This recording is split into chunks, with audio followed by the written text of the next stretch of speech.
Is it just us so far? Sure. Oh, It's 6 o'clock, so I'm going to start the meeting. Garfield said he's on board. I don't know. He must be in the waiting room somewhere. Not our waiting room.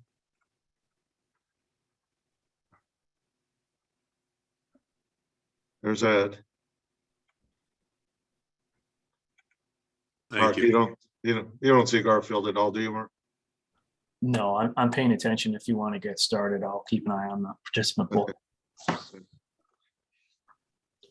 Okay. Pursuant to Governor Baker's March 12, 2020 order suspending certain provisions of the open meeting law, GL Chapter 30A, Section 18, and the Governor's June 16, 2021 revised order extending remote participation by all members in any meeting of a public body. This meeting, the Great Barrington Select Board, will be conducted via remote participation to the greatest extent possible. Specific information and general guidelines for remote participation by members of the public and our parties with a right and a requirement to attend this meeting can be found on the town's website. No in-person attendance of members of the public will be permitted, but every effort will be made to ensure the public can adequately access the proceedings in real time via technological means. Pursuant to MGL 7C 30A, Section 20F, after notifying the chair of a public body, any person may make a video or audio recording of an open session of a meeting of a public body or may transmit the meeting through any medium. At the beginning of the meeting, the chair shall inform other attendees of any such recordings. This meeting is being recorded by the towns, by CTSB, by the Berkshire Edge, by the Berkshire Eagle, and other members of the public. Any member of the public wishing to speak at the meeting must receive permission of the chair. The listing of agenda items are those reasonably anticipated by the chair, which may be discussed at the meeting. Not all items listed may in fact be discussed, and other items not listed may be brought up for discussion to the extent permitted by law. We're going to skip over the minutes tonight, and we'll go right to Select Board's announcements and statements. And I guess we'll start with Eric. I have nothing at this time. Thanks, Steve. Ed. Yeah, quick thing. At the last planning board meeting last week, Pedro Pachano, who's the chair of the Joint Housing Committee, said he's been unable to get a meeting together. So I'd like an update, I guess. So the update I can give you one is Okay. Brandy sent me an email today. I haven't responded to it, asking to disband that subcommittee. Really? So I haven't responded because I haven't talked to the two members of the select board on it. So I'll fill you in when I know more. Okay, thank you. Yeah. That's new to me. I've been waiting for the next meeting. So Lee, anything? yeah, actually, I wanted to say a big shout out to a new tenant that's coming into the Barrington House atrium, Mama Lowe's Barbecue. They're a Black-owned business, and they've been operating on basically really the side of the road in Crayerville, New York. And they're just getting set up in the old Steam Noodle location in the Barrington House atrium. And they hope to open March 4th. But I just think that this is such a wonderful opening and a wonderful opportunity for Black-owned businesses to come into Great Barrington. And I'm really, really excited. They do wonderful Southern style barbecue. So pulled pork and jerk chicken and mac and cheese. And so I just hope everyone welcomes them. I know that they're going to be interviewed tomorrow on WSBS, and just looking forward to welcome them. So thanks. Thanks, Lee. I have nothing. Town manager's report. Okay, thanks, Steve. Just so you know, I do not see Garfield in the participant pool yet either. So Okay. keep an eye out for him. So first on my list for this evening is Housatonic Waterworks, and I don't have anything new to report this evening. We're still waiting the official notice of non-compliance from DEP. Once we have that order, of course, we'll post it to our Housatonic Waterworks info tab on the select board page of our website. Ed, did you want to talk about a meeting you had today? It was some Housatonic residents meeting with Channel 13 just to talk about the problems they've been having. I think it's being aired tonight. And really to air that and to try and get more attention and more help. Great. Thank you. Go ahead, Mark. Okay, thanks. And then I have one last item for this evening, and that's Bill Ingram's retirement. And Bill Ingram, many of you know, is our longtime Assistant Public Works Superintendent and Wastewater Treatment Plant Operator. He's retiring after 37 years of service to the town, and I just wanted to take this opportunity tonight to both thank him for his many years of service and also wish him all the best in his retirement. He'll be leaving the town at the end of March. So if you see him in passing, please congratulate him and thank him. And that's all I have. Thank you very much. We're going to just move one thing up tonight.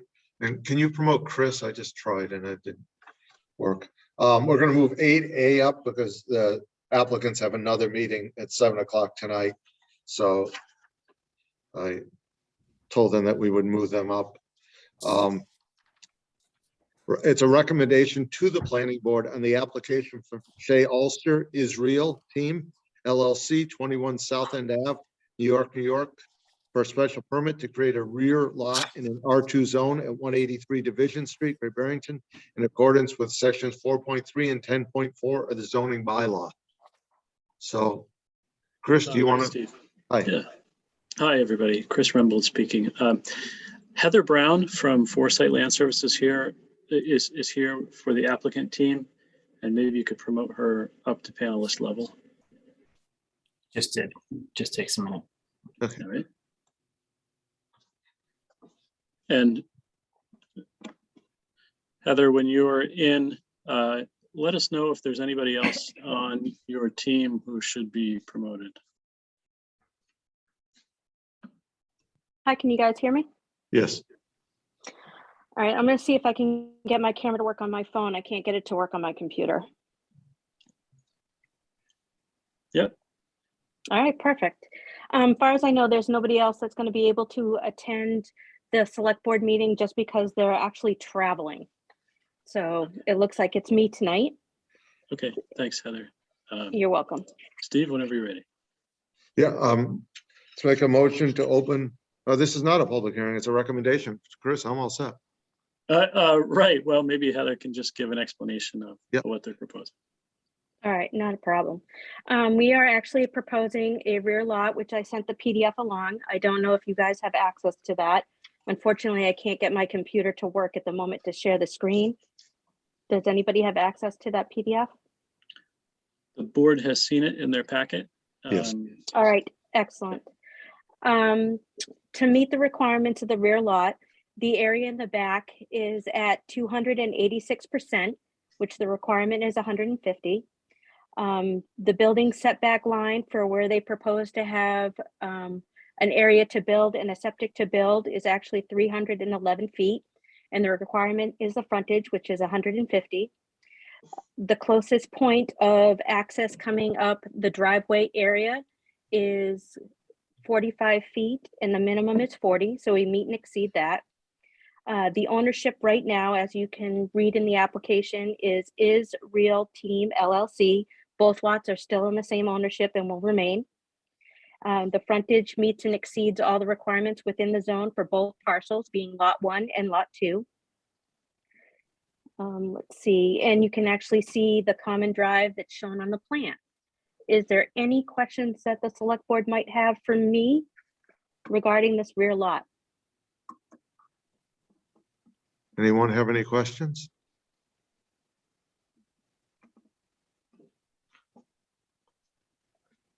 I'm not seeing any.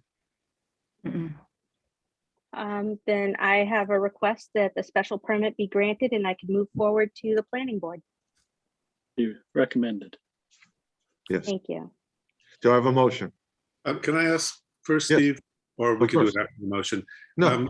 I know it's not a public hearing, but can we ask if there's anyone out there who has an opinion? Or Yes. should- Yeah, I can do that. If anyone has an opinion, raise your hand. Who's prefer a butter or someone who lives in the neighborhood, but I'll take anyone. Whoops. I'm not seeing anyone, Ed. Other than my dog, nobody objects. Great. That's Right. what My dog's at home. Do I have a motion? I make a motion to recommend to the planning board the application from Shay Allister is Real Team LLC for a special permit to create a rear lot in R2 zone at 183 Division Street in Great Barrington in accordance with section 4.3 and 10.4 of the zoning bylaw. Second. Any discussion? I guess I do. I got just a couple questions. Yeah, go ahead. One, so the shared driveway in both properties have septic, so there's no public utilities or anything the town's going to be responsible for after this? Correct. Correct. Yep, the rear lot was perked and is all, they're working on the design for a septic system. Yep. Great. That's all. That's the only question I have. Okay. Oh. Thank you, Eric. Anyone else? So I have a motion and I have a second. So it's a roll call vote. Eric, Aye. Ed, Aye. Lee, Aye. and I. It's unanimous, and our recommendation will go to the planning board. Thank you very much. Thank you. Have a good night. You Thank too. you. Okay, next is under licenses and permits, Timothy and Janet Lee for a driveway permit at 10 Pouthel Drive. Usually we just make them, do I have a motion? I make a motion to grant the license to Timothy and Janet Lee for a driveway permit at 10 Pouthel Drive. Second. Any questions? Permit, I guess. No? Roll call vote. Eric, Aye. Ed, Aye. Lee, Aye. and I. It's unanimous. Barbara and Robert Watkins for a driveway permit at 38 Caliste Hill. Do I have a motion? I make a motion to grant a permit to Barbara and Robert Watkins for a driveway permit at 38 Callista Hill, Great Barrington. Second. Okay.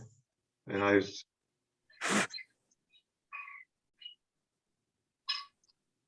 Barbara Watkins, or Yes. do you have anything you want to add? Or- No, just thank you very much. Okay, well, we haven't done it yet, but we will. Oh, I'll thank you later then. Yes. Do we have any questions of the applicant? Seeing none. We had a motion and a second. So it's a roll call vote. Eric, Aye. Ed, Aye. Lee, Aye. and I. It's unanimous. Now you can thank us. Thank you very much. I hope you all have a very nice evening. You too. Thank you. Thanks. Kevin Schmitz of the Marketplace Specialty Food Shop for an annual common victualler at 265 Stockbridge Road. Do I have a motion? I make a motion to grant Kevin Schmitz of the Marketplace Specialty Food Shop for an annual common victualler at 265 Stockbridge Road. Do I have a second? Second, sorry. Any questions? Seeing none, roll call. Eric, Aye. Ed, Aye. Lee, Aye. and I. It's unanimous. Now we start with public hearings. Jeffrey Neal, manager for a new all alcoholic liquor license for Grupo Olmus LLC, DBA The Elm, Railroad Street, 20 Railroad Street. Do I have a motion to open the public hearing? I make a motion to open the public hearing for the all alcoholic license for Grupo Alumis LLC. Second. Roll call. Eric, Aye. Ed, Aye. Lee, Aye. and I. Is the applicant, do you have a presentation? Steve, there's a hand up from an attorney. I don't know if it's their attorney. There he is. Yes, Yeah.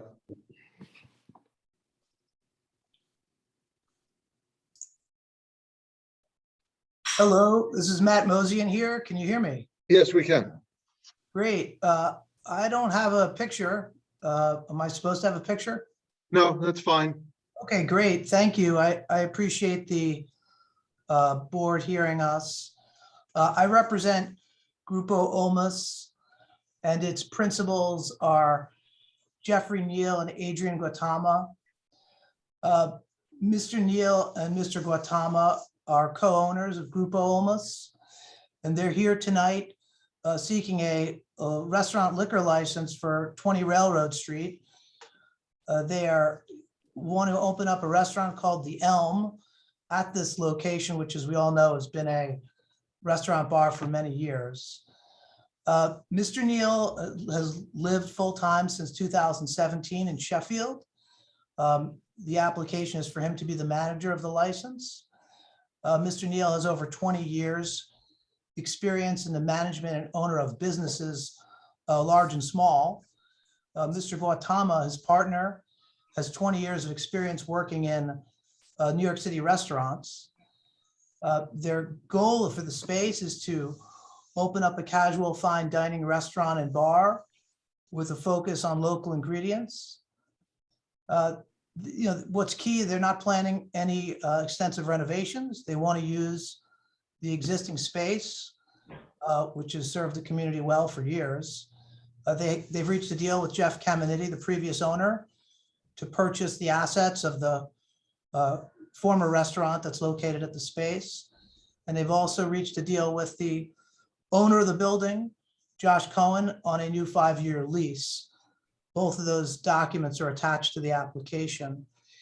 Mr. Neal is signed on. If the board would like to hear, he'd be happy to tell you about his plans for the restaurant. Sure, absolutely.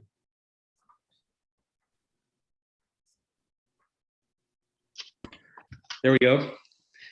Good evening, everybody. My name is Jeff Neal. And as Matt stated earlier, I live in Sheffield, along with Adrian Misakango Gutama. Yeah, as Matt said, we're definitely looking forward. We love the space, obviously recognize its iconic nature in the community. We've certainly heard a lot of, where word has got out. We've certainly heard a lot of encouraging comments from the community about opening that up again. So we're happy about that. I think to summarize what we're trying to put together there, we've worked to assemble a very strong team of people who are veterans in the industry, including Adrian himself, who has managed 2 very successful bars in New York. One called Tessa in the Upper West Side, and another Michelin-starred restaurant called Oriole, which was until the pandemic in Midtown Manhattan. Look, we're looking to have a very open, welcoming space, something that is casual, yet really brings in some high standards of service and cooking, as well as an extensive craft cocktail list and a deep wine list as well. We're excited about the space itself. We think it's well located. We're very excited about working in collaboration with Billy at Mooncloud, with other restaurants in the space, and working to put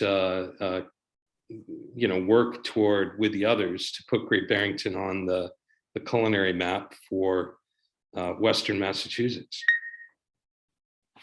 Thank you very much. Do I have a motion? I make a motion to grant a new all-alcoholic liquor license for Grupo Olmos LLC, doing business as the Elm Railroad Street, 20 Railroad Street. Second. Do I have any questions? I just had one question. Just thinking about staffing and some of the issues that some local businesses have found with finding staff. Have you begun that process of looking for staff, or are you coming with staff already? Or I'm curious about how that's gonna pan out. Look, that's a really good question, because everybody, I agree, everybody's having the same issue. We're fortunate in that, you know, some of the key members of the staff are already engaged with the business. So the chef and general manager, I think we've got that covered. We've also reached out to some people just known to us in the community here, between Sheffield and Great Barrington, about joining the business, and received a pretty favorable response. So I think we've got some wait staff, some kitchen staff, but to be frank, we're early in the process, and very conscious of the challenges of bringing in new people now, especially in Great Barrington. Frankly, it's, you know, it's a hard place to find. It's a hard place to find very junior staff, just because they frankly have a problem affording to live in the area, and need to commute from quite some distance. So we're aware of it. Thank you. Before we take that motion, we need to close the public hearing, and I need to get public comment, sorry. So is there any public comment? Seeing none, is a motion to close the public hearing? Oh, there is a hand up, excuse me. Go ahead, James Manning. Hi, it's Jim Manning, Address, please. 304 Main Street. Yes. Yeah, I just 20, it was sad to see you go, but what is 20 going to be more value price like the Well, or more on the high end of like Prairie Whale? Sorry, I'll answer that. It won't be on the same level as the Well. It's a little more. It'll be a little pricier than that.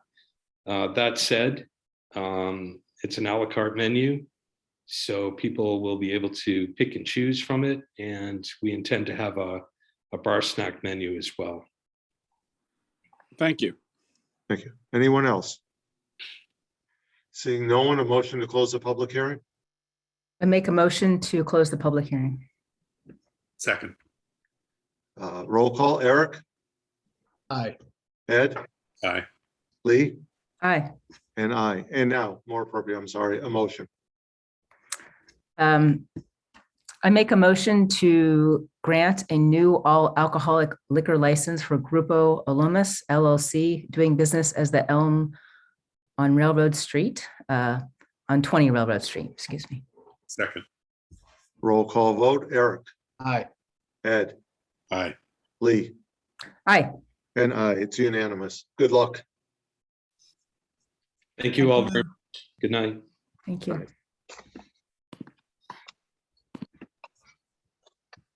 Kevin Schmitz, manager for a new wine and malt package store license for Great Barrington Marketplace, Inc., DBA Marketplace Specialty Food Shop at 265 Stockbridge Road, Great Barrington. Motion to open public hearing. I make a motion to open the public hearing for a new wine and malt packer store licenses for the Great Barrington Marketplace. Second. Roll call, Eric? Aye. Ed? Aye.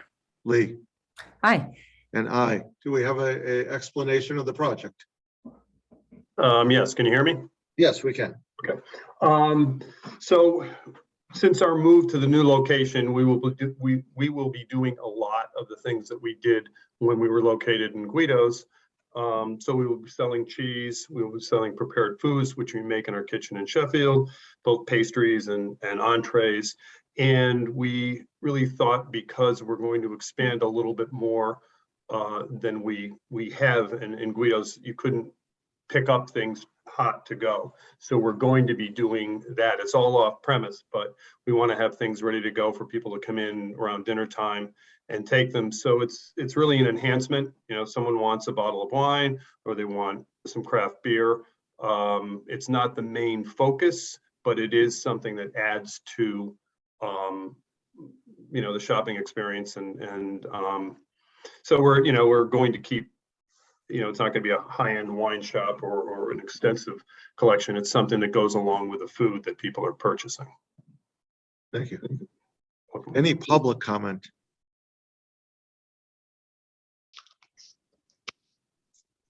I had a question. Yeah, just a second. Seeing no public comment, go ahead, Lee. Thank you. Hi, Kevin. Just wondering, you have a beautiful porch, and I was just wondering if there's any plans of using that for people to eat at once the weather turns nicer. Yeah, I think that's certainly something that we've thought about, but at this point we needed to, with everything going on weather-wise and all, our main focus was getting the inside ready. So that would be another step down the road. You know, we would have to apply for a permit for it, but it certainly lends itself. It's a beautiful wraparound porch. You know, and it's such a great building, and I love going there, and it was lock, stock, and barrel, and so for us it was exciting, and it was really the perfect spot to open in. So that definitely is something down the road we'd like to do. Great, thank you. Any other questions? I got a question, not necessarily just to the board itself. Just curious how many more malt and wine licenses there are for the town. Mark? We have 2 open wine and malt package store licenses now. If this is approved tonight, we'll have 1 left. And then another one, and just out of curiosity, on section 7, occupancy of premises, on the bottom, I don't know, I'm just curious. It says, will landlord receive revenue based on percentage of alcohol sales? And they're both checked, yes and no. I'm just curious, why that's on there. And well, the answer is no. I'm not sure if that was a mistake on the check. I don't have it in front of me when I submitted it, but no, the rent is what the rent is. It has no reflection on any revenue. Those are the only questions I had. Thank you. You're welcome. Anyone else? Motion to close the public hearing? Make a motion to close the public hearing. Do I have a second? And I have a second. A roll call vote. Eric? Aye. Ed? Aye. Lee? Aye. And aye. It's unanimous. Good luck. Thank you very much. I appreciate it. Okay, the next is hopefully going to be rather simple. The annual town meeting calendar. Steve, do we need to vote on that? We closed the public hearing. I just don't know if we I did. thought We already. we voted on it, didn't we? Oh, we did. Okay. Gotta ask. I thought we did. I don't know. We probably did. Yeah, I thought we did. Okay. Thank you. No one's raising their hand saying we don't know what we're doing, so we must. The annual town meeting calendar, it's time for us to decide whether we want the town meeting in May or June. And quite simply, the difference is you have it in May, you have, weather concerns if it has to be outdoors. If you have it in June, you still have weather concerns, but it should be warmer. And we have our town moderator with us, Michael Wise, and we have the town clerk, Jen Messina, and I'd love to hear from both of you first with any thoughts.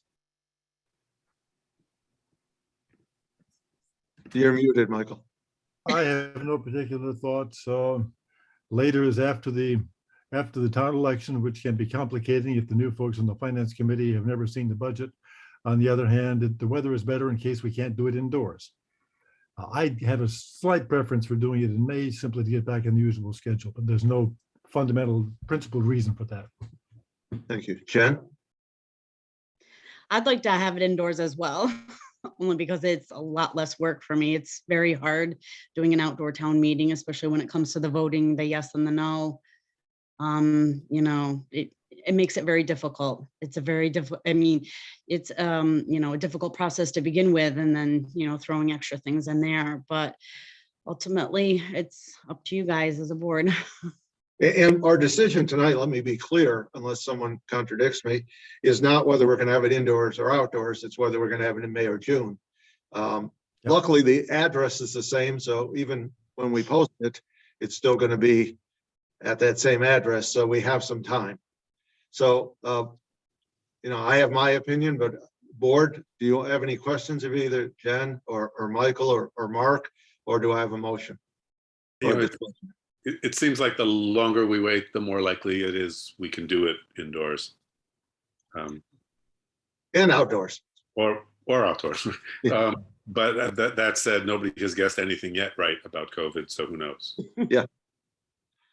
I guess I was curious if like the Board of Health or anything had an opinion on it. Any sort of recommendation for it. I did not run this by the Board of Health. We did clear it with the school district and Sam Sorrentino of Cutting Edge AV. The school district would be all right with the town being in the auditorium in May? Yes. Yeah. Correct me if I'm wrong, Steve. The school's been having some events in the auditorium recently with no like restrictions or anything. Is that correct? Masks. Right, but like not like, you know, anything else, but they've been having events in the auditorium. There's been events in the school. The difference is that, as Ed said, it's totally unpredictable. We could have another wave in April, in the end of April, and the school district may have to change, you know, their mind at that point. So that's my only concern, is we really don't know what's going to happen with COVID. It seems to be a little better right now, but it could be another variant. So, I mean, there's no right answer here. We'll know the right answer after the town meeting if we pick the right time, May or June. I mean, I definitely think Ed's right in saying that, you know, if you went with June, you know, it could be indoors, outdoors, you know, it's probably a little safer of a bet. And especially if you had to have it outside, it's warmer in June, the beginning of June than the beginning of May.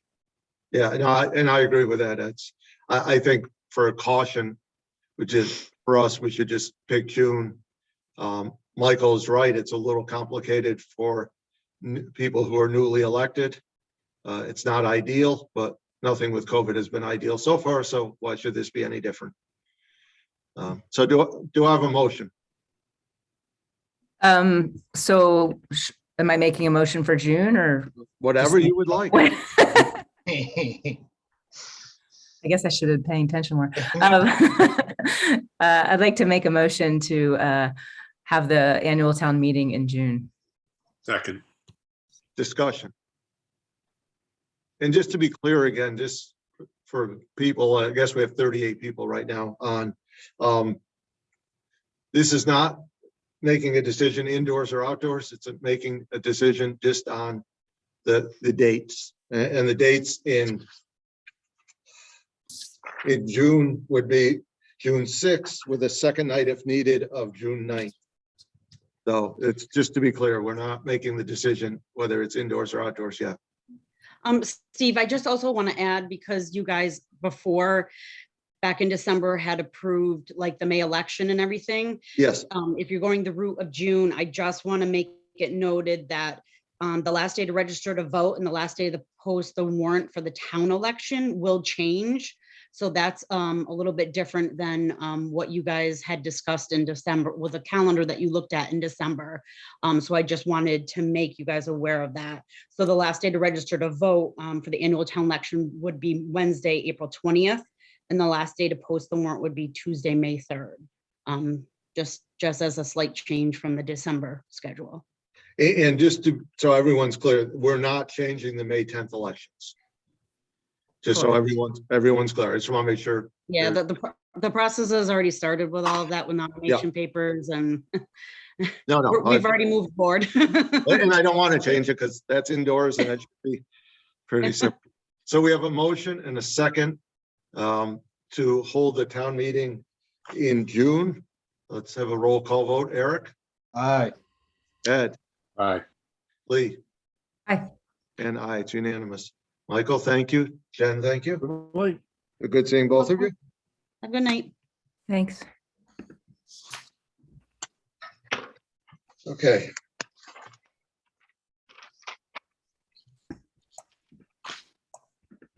Okay, next is a continued discussion on the proposed short-term rental.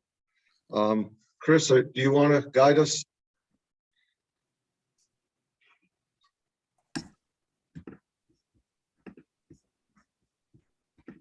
Sure. Good evening, everybody. You have in your packet the notes from, it's the January 31st version, plus the notes from your last discussion. Am I getting that messed up? Is it January 31st was your last discussion? Yes. Yes. Yes. And you got to about page 2. Not sure if you just want to pick up there where you were discussing the possible cap on the number of nights or not. Yeah, we might as well pick up where we left off. I assume that, yeah, that'd be the way that you would approach it. Yeah, there are 2 hands up, and if it's concerning this, we'll wait till citizen speak time. If it's a process or another question, I would be glad to take it. But the way we've done this, and there will be time for citizens to comment on our final draft, not final copy. So I'll just allow Bill Cook. Bill, did you have a question other than a comment on this? I'm talking to Garfield. He's having trouble getting into the meeting. We've been calling him and trying to get him in. I don't know what to do. He's not answering the phone. Could you have him call Mark, please? Probably because he's on the phone with me, trying to figure out how to do it. Yeah, have him call Mark, and that hopefully we'll get him in.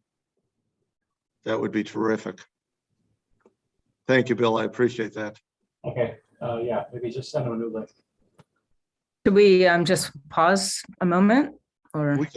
We can, but And I guess while we're waiting, Chris, I was just wondering with the purpose and intent, was that decided that we were going to say property owners rather than residents? I just want to confirm that. Going back to because that's still on the last draft that was still left as it was, but I just wanted to, starting from the very top, just to confirm that what that was, or should we take a vote on that? If I remember, the discussion was about whether or not you would let tenants to sublet their units as short-term rentals. I think you decided against that. Okay, so it will be property owners. Okay, I just wanted to confirm that. Thank you. And that began a discussion about defining an owner. Exactly. Okay, thanks. Yeah. Thank you. Are we still waiting for? Yeah, we're Garfield? Yeah, I'd like to let Garfield in. Okay. Have you heard from him, Mark? He sent me an email about 10 minutes ago and I sent the link and call and information, but I haven't heard from him since. I tried calling his house twice and getting a machine.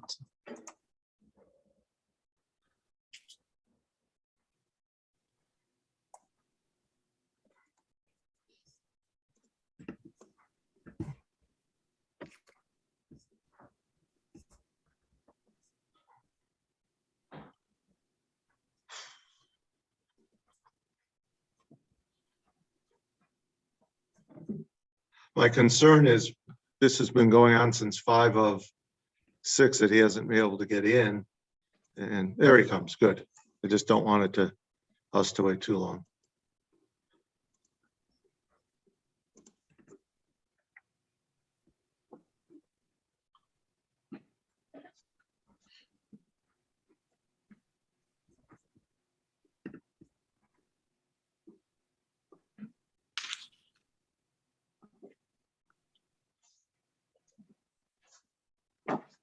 Garfield, are you there? I am here as Yeah, go ahead. When are we meeting in person again? We computers, we just don't, when you get a certain age, man, what happens? You're not that age yet. Oh, man. Yeah, you can't use that excuse. Yeah. No, we're just starting the short-term rental. We actually waited. Bill helped us and we waited. So Chris, go right ahead. Well, yeah, I Steve, guess. Sorry. Yeah, Chris, go ahead. I just, what's your pleasure? I mean, if I share the screen to share the document, that means it's tough for you all to see each other. So would you rather see each other and talk about it from your packet or share the document on screen? I prefer on screen so the people at home can at least know what we're talking about. All right. Sorry, Lee. And then we'll go ahead. I'd like to make a motion, please. Okay, just wait till he gets it on the screen. Oh, okay. Okay, so I was just going to start your discussion at this item 2 on page 2, which was, I think, about where you left off, discussing the total number of nights per year. Lee, if you want to make a motion. Yeah, I'd like to make a motion. Short-term rentals shall not be rented for more than a total of 90 nights per calendar year when the operator is not residing on the premises.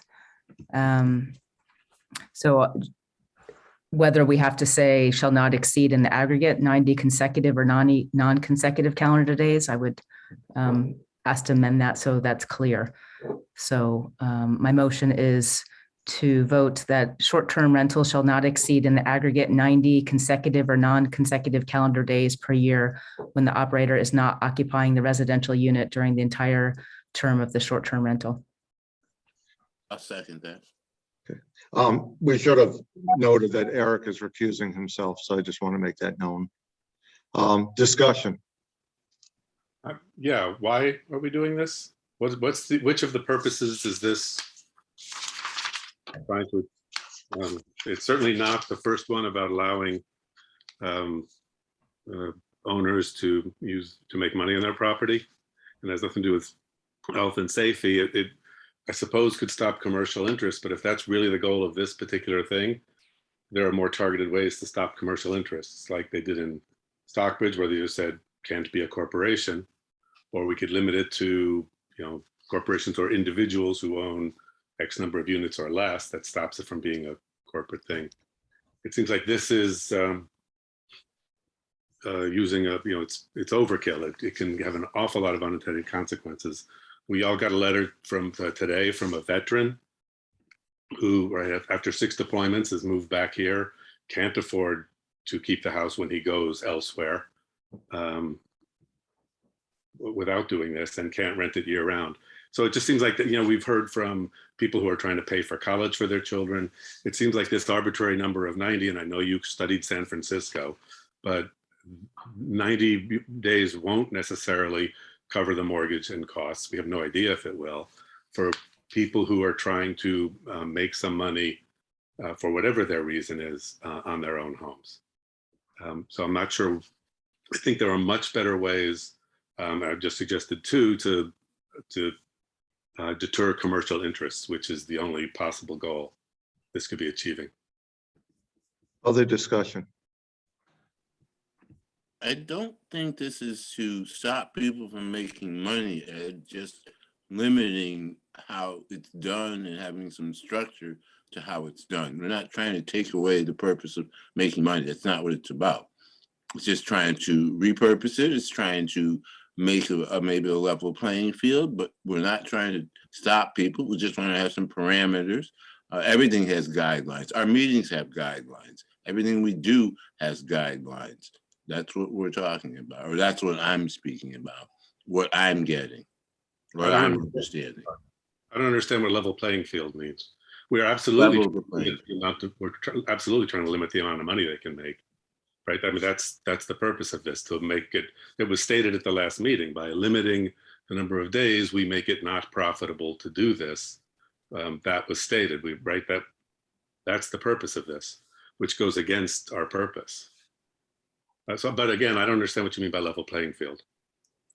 just trying to level the playing field. I understand what level playing field means. I don't know what it means in this case. What do you, how? Well, I'd just like to see something that would make it so some people can afford, more people can afford to stay in their home. So that's what I would call leveling the playing field. To stay in there. I don't understand. This is that both boards have determined that this will not achieve that, right? Both the select board and the planning board have determined that this is not going to create housing. This is not going to make affordable housing. I didn't say it was going to make housing. I said so it should stay in there. I didn't say anything about it. How does it help them stay in their house? What do you mean, how does it help them stay in their home? How does limiting Airbnb to 90 days help someone stay in their home? Well, then I misspoke in that part of it then. But I do still believe that it should be just a 90-day limit. And I don't think it's, if there was a gentleman, I can give you an example. There was a gentleman who spoke last meeting, was concerned about the time and Butternut having some, having their time being pinched sometimes with snow, etc. And this gentleman says, well, you know, it cuts the time. Well, as I said before, if you're so concerned, then you make your time then, and you can make your money then. I guess my question though is, why are we cutting the time? What purpose does it serve to limit it to 90 days? You've mentioned leveling the playing field, which I still don't understand. You've mentioned letting people stay in their homes, which you then said is not what you mean. I don't understand what the 90-day limit is trying to achieve, other than to make it not profitable so that people don't make money, which goes against purpose one. I don't get it. I understand in San Francisco, there were numbers in the most expensive housing market in America that made 90 days seem like it makes sense, but I don't understand what that has to do with here and how limiting this to 90 days does anything that we're trying to accomplish here. Anyone? Well, let me throw something back at you, Ed. I've seen you or heard you make a lot of things, say a lot of things, but you haven't come up with really any recommendations either, other than to point out all the flaws. So do you have any solutions with these things that you're speaking about? Yes, two. One, both of which I just mentioned, but one in when we started this, which is the solution, which was the Stockbridge bylaw, which says that corporations can't do this, because that is our stated goal, corporate interests. And the second is, and this is just off the top of my head, and I certainly think it needs study, is limited to say people who own, 4 homes or more are not eligible to do Airbnb in Great Barrington. I don't know if that's enforceable. I don't know. Those are my two suggestions. If limiting corporate interests is what we're trying to do, let's limit corporate interests and not punish Great Barrington homeowners and micromanage what they can do with their homes. Other discussion?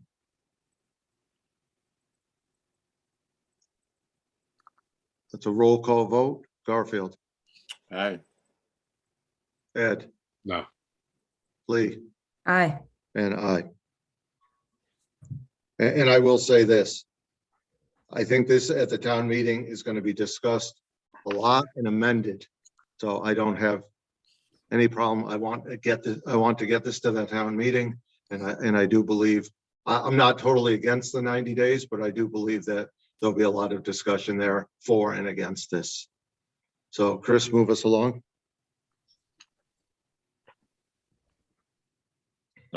Okay. Sorry, just trying to capture that.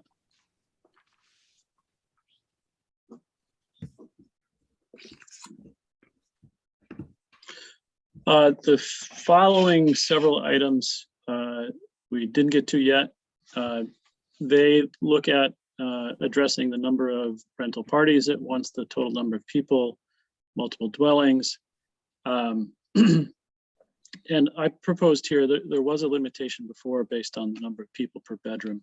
I just proposed making it a maximum of 10 in any one party on the premises at a time. So yeah, hopefully that addresses your concerns. No, actually, I would like to speak to that, please. Go ahead. So I would like to discuss going back to how the previous draft had it, which was a residential unit offered as a short-term rental shall be limited to 2 persons per bedroom with a maximum of 10 persons. So what I am proposing is adding back in the 2 persons per bedroom, for the reasons that I have been talking to realtors, some of those that don't want to be named, that have come across short-term rentals that are unsafe. And when you have a home, and if you're limited, if you're allowed to put 10 people in an apartment or a basement, if you open it up to just a generic number, then you are possibly creating health and safety hazards. And it's also harder for the town, should it be passed, to enforce this. So if we have it set to per bedroom, we can have a sense of how many people will be safely housed as a short-term renter. And this is something that has been utilized in other short-term rental ordinances. So it's not anything that I'm coming up with, but just for the health and safety, and that this is part of our purpose and intent, I would strongly recommend limiting to 2 persons per bedroom for a maximum of 10. Okay. See, my Thanks, Steve. concern with that is, Can I just Yeah, stop go there? ahead. Can we, I think we can all agree on item 3 Yes. okay, yes. okay. Item 4, persons per bedroom. Sorry, go ahead. Sorry, Yeah, Steve. I have problems limiting it to 2 per bedroom because there's all different size rooms. And I think that is a little bit of micromanaging that concerns me. And there's no way to enforce it anyways. Well, it just gives us parameters, Steve. So, obviously if there's, let's say 3 bedrooms in we're not going to come looking at people's beds and how it's set up in a room, but at least we can have a sense of, if it's a 1-bedroom apartment, they're not shoving 10 beds into it. You know what I'm saying? So we're giving him, again, kind of bumpers or guidelines, so that someone that doesn't come in with a 1-bedroom unit and say, oh, I can get 10 people there, because you will get that. You will get party houses. You will get people advertising as short-term rental saying, hey, I know this is a small place, but you can fit 10 of your buddies here, and there's 4 bunk beds. So I have heard directly from realtors that have strongly recommended this, that there is some guidelines, because people will push it. If they think they can get 10 people in a small space, they will. And I do know that there's occupancy regulations and guidelines with zoning. And I just strongly feel, especially from talking to realtors that have seen horror stories with short-term operators putting as many occupants in a rental to do this. So it's just, we're not going to be micromanaging in terms of looking in people's windows and seeing how it's set up, but it will give us a sense of how many people are actually in a short-term rental. I also think it's a safety issue. And it's a safety, and this is our purpose and intent. That's the main thing, is purpose and intent is health and safety. And if we don't have any kind of guidelines, we're opening ourselves up to things happening. And again, we're not going to be looking in someone's room to see if they have, 3 bunk beds set up, but at least we have a sense that there's not going to be 10 people in a 1-bedroom apartment. So I strongly recommend it. And I don't believe it's micromanaging. I think it's keeping to our purpose of an intent of health and safety. Ed? Yeah, this isn't a guideline. This is a regulation. And later on in here, we say they have to post the maximum number of people. So if you have, and I stayed in one of these visiting family in Virginia, if you have a 3-bedroom home and one of the bedrooms is large with 4 bunk beds designed for that, you can't put 4 children in there, according to this regulation. It's absolutely for a maximum of 10. It's absolutely micromanaging to tell somebody how many people can fit in their house. They're going to get a bad review if it's crammed full of people and not comfortable. This is not a guideline. So other than looking through people's windows, I don't know how we enforce it. But if you're saying that people can just choose to ignore this if they believe that they have more room, which I think is what you mean by a guideline, that's not what we're writing here. I think the intent, I just want to be clear. I think the intent is not to literally enforce only 2 people per bedroom. It's correct. It's just the calculation. Exactly. It's a calculation. It's a guideline. So purpose intent is minimize public safety and health risks. And as I have said, that we're not going to be looking in people's bedrooms to see if there's 3 bunk beds, but what we're trying to do is get a sense if it's a 2-bedroom apartment that there's a certain amount of people there, that they're not going to be pushing it up to 10. And I have heard over and over again from realtors that say this is one of the biggest issues with short-term rentals is people, being driven by profit and trying to fit as many people in as they can. So this is a big part of the purpose and intent, and it's providing that. So I'm confused. If it's a 3-bedroom, can you get 7 people in there then? No, it's per bedroom, Ed, but it's saying that the maximum is 10. So it's giving us a sense of. The maximum is 6 on a 3-bedroom. It's not a guideline. That's the maximum, right? Okay. Well, not everyone has massive rooms, Ed. So usually I just want to understand. It sounds like you and Chris just said that 6 is not the limit in a 3-bedroom. It's just a guideline. Unless I misunderstood that. Okay, Ed, do you? We're trying to minimize public safety and health risks. Okay. I have talked to realtors that say that there are health and safety risks and there are people pushing the guidelines, and they have asked. Stop saying guidelines. Okay. So this is the reason why I'm promoting this, and I'm going to stick to that. Okay. Yeah, I have a problem with putting a generic number per bedroom when there's all different sizes. I think there's got to be a better way of doing this. I think it's health and safety I get, and cramming I get, but someone comes up and brings 4 cousins who haven't seen each other for 6 months and they want to put them all in 1 bedroom and there's 2 bunk beds in there. What the heck's wrong with that? Well, that's fine. So then it'd be like a 2-bedroom house. So then you would get, the 4 people. So it's just to give people, so people don't push the limit. And it's basically saying that there are guidelines and we are thinking of minimizing health, safety and health risks. So I think that providing this will just show people that we are actually really sticking to our purpose and intent. That if you say 10 people, people are gonna push the limit. And I've heard over and over again that this is one of the things that realtors have seen. So.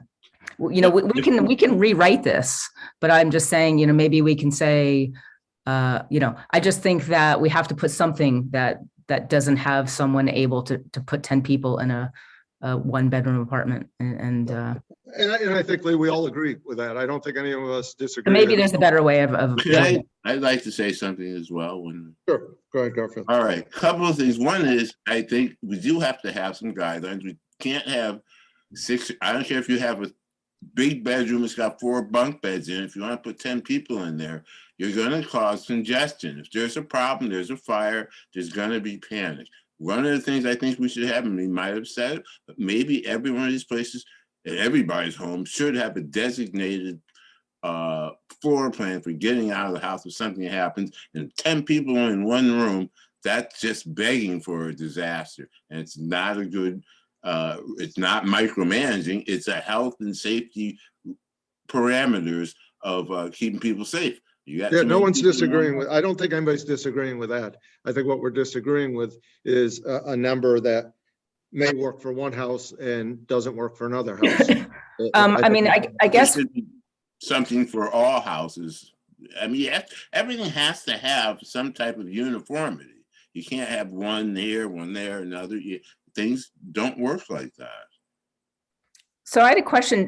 Doesn't lodging establishments have to comply with occupancy and, the square footage in rooms? I mean, maybe we can table this and look more closely into this, how that might work. Yeah, I would be much more comfortable with that. I don't know about you, Ed, but to have the same as a lodging establishment, if you have so many square feet, you can have so many people in the room, that would be fine. I'd have no problem with that at all. Yeah. Okay. Could I make a motion to table this and have? No, I'll just use my limited authority to skip over this. Can I bring something else up about this? Yes. Thank you. When we had the discussion, and I believe ultimately vote about this being a general bylaw versus a zoning bylaw, you had said we would keep an open mind if things came up where it didn't make sense. This is one of those areas. My neighbor is 15 feet from me, our houses, maybe they're 20 feet, clearly pre-existing non-conforming. 10 people in this house in the warm weather with the windows open would not be good to my neighbor. There are plenty of areas where there's a lot more space between houses. 10 people could be fine. I don't think 10 people per house, no matter where it is, makes sense unless you're bending over backwards to try not to make this a zoning bylaw. This is one of those places where it does matter and it does make a difference where you put it. We don't have to debate this long because I've lost this vote already. But when you said we'll keep an open mind, this seems to be one of those areas, and there will be others where it does make a difference. Well, Let's to move answer on. that's okay. I won't. Yeah, let's That's move on called to spot number five. zoning, Ed. No, it's not. That's not spot zoning. That's not spot zoning. Spot zoning where you pick one lot and you zone for that one lot. That's spot zoning. Chris, move on to number 5, please. Okay, number 5 deals with basically the accessory dwellings or multiple dwellings on one parcel. So if you have a secondary unit, you can rent that as short-term rental, but you can't do both the primary and the secondary unit at one time, unless it's the same party of renters. I have no problem with that. Let's see, what number is that again? 5. 5. Sorry, let me just second unit.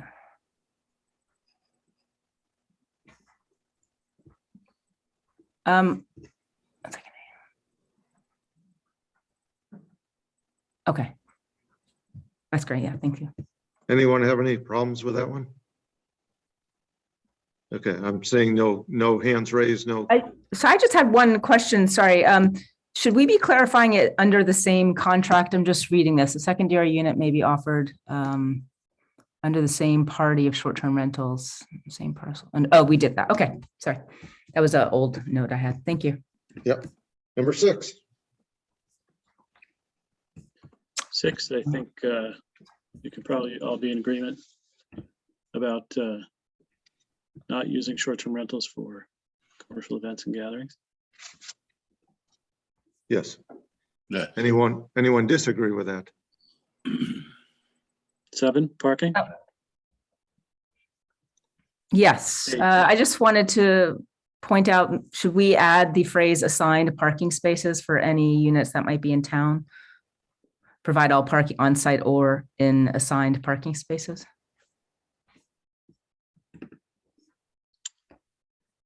Could you explain that a little bit more? Just so let's say there's a short-term rental in their main street and they can't have, parking on their premises because it's a apartment, but they would have to have a designated parking space. So, or would they just be parking in the street? I guess that's a question. So I'm just wondering if we should say provide all parking on site or in assigned parking spaces to accommodate people that are in town. If it's a short-term rental that's in town that doesn't have parking on site. I would ask why we're asking this to begin with, as opposed to just obey all parking regulations. Right? If it's in a neighborhood and it's the time of year when parking is allowed on the street, why does it matter whether it's the homeowner parking on the street or a short-term rental guest, or a 30-day guest would be allowed to park on the street, but not a 28-day guest? We don't need to do it. We don't need to complicate it. Just say obey all parking. I guess we'll obey all parking regulations. Well, I mean, I think that the parking on site is something that is needed. I think that we should keep the current one that says parking shall provide parking on site because.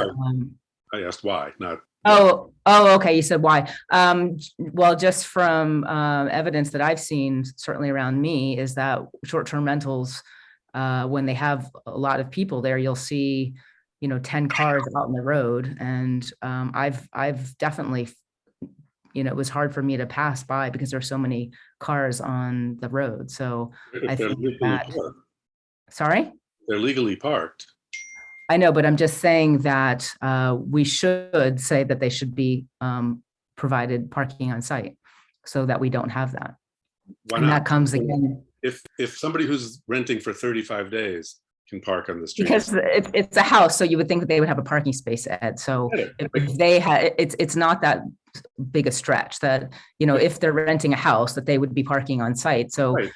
if they start bringing all their friends, which happened in this short-term rental around for me, then 10 of their friends were parking in the street. And I think that is a hazard. So I think short-term operators should be required to offer, to have parking on site. So my question, Lee, let me interrupt. Sure. So my question is, so if on-site parking, let's say there are two people renting an Airbnb, so they have a car and they are provided on-site parking, but if they invite their friends, we're not including that anyways, and they can still park on the road. And do the police have to go around finding out who owns the car and where they live and how long they're No, staying? it's not that. It's just trying to, well, I mean, that's fine. If you guys don't want to, I'll give that up. Yeah, I think it's too difficult. Yeah. And in the wintertime, it doesn't really matter because they can't park on the road. Yeah, So okay, that's fine. Yeah, so I would just. Yeah, say- you can Yeah, I would just remove that. get rid of that. Yeah. Number 8, Chris? Yeah, oh, sorry, that just changed all the numbers. Old number 8, signs. Can you all agree on that? Yeah, yes, absolutely. Old number 9, trash, recycling, screen from view. Yeah, That's another one where I'd ask why we're treating this differently than a place where people stay for 31 days. Or because I actually think we should do that there too. Because I think be kind to your neighbors. Right. Yeah. Yeah, the parking, I agreed with you, but this one, I think we should look at doing it anywhere that there's, if there's 4 apartments in a house, that they should be screening their garbage, et cetera, especially if their neighbors, are close by. Yeah, and also to echo that, the realtors I've talked to, they say trash is a big issue with short-term rentals, that often there's a lot of trash after a renter comes, and often they don't really take care of it as much as a resident might, and they've seen trash, bears come in and do their thing with it. So I absolutely think that trash should be part of this. Okay, everybody okay? Old number 10, renting for an hourly rate. I think, so the short-term rental. Everybody probably okay with that? Well, no, this is another one where if it's in a business zone, if it's in an industrial zone, where that can go on anyway, it seems like those zones should be treated differently. And I get why you don't want to treat them differently. It'll take a higher vote to pass this, but I think we're passing bad law in order to be expedient. It doesn't make sense to say in a business district, you can't have a business meeting. I'm not sure how necessary this is. This was from a model bylaw that was proposed previously. I have no problem with removing this. Do you, Lee, have any problem? That's fine. That's fine.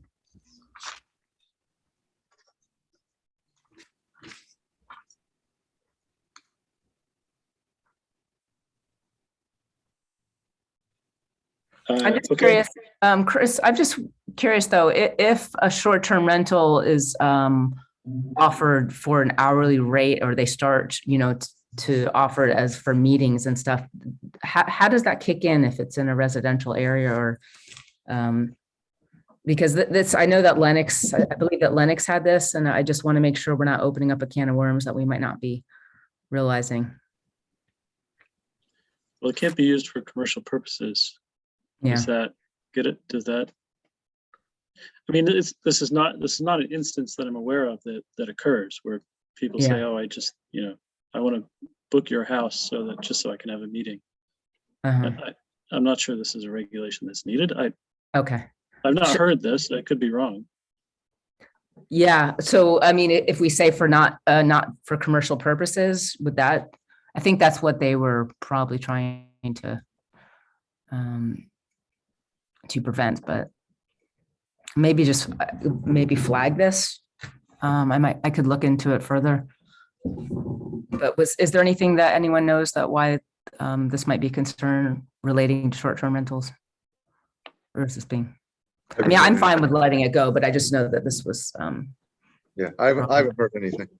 Okay, all right. Well, I'm what not- about, if I may offer, since we're talking sometime in extremes and things that might not happen, I don't know if it would happen, but we're talking about an hourly rate at someone's home. What's to say that somebody doesn't want to set up drug deals and do Mhm. them, rent this place or someone's spot or in this area? Or maybe it was like prostitution or something. I don't know. I Well, feel like that there was wanted something. to say that, but I didn't. Yeah, But that yeah. would keep those things out of there. We wouldn't have to worry about it. And Yeah. I I just, mean, yeah, I'm kind of like, I feel like it's probably better to have it in there than not I think so. for safety. So can I make a motion that we keep this in? You may, of course. I make a motion to keep number 10 in, renting for an hourly rate or rental durations of fewer than 10 consecutive hours shall be prohibited. I second that. Any discussion? Roll call vote. Garfield, Aye. Ed, No. Lee, Aye. and no, it fails. So it stays in? No, the motion was to put it in, leave it in, and it failed leaving it in. We can do the same thing about taking it out, and that will fail too. So we can come back to this, Chris. Yeah, I think We should. Yeah, I'm not sure anyone's going to say who's doing a drug deal. Oh, their bylaw doesn't say hourly rates. We can't do it at this house. It's just my opinion. I think we got bigger problems than that. Say that again, Stephen.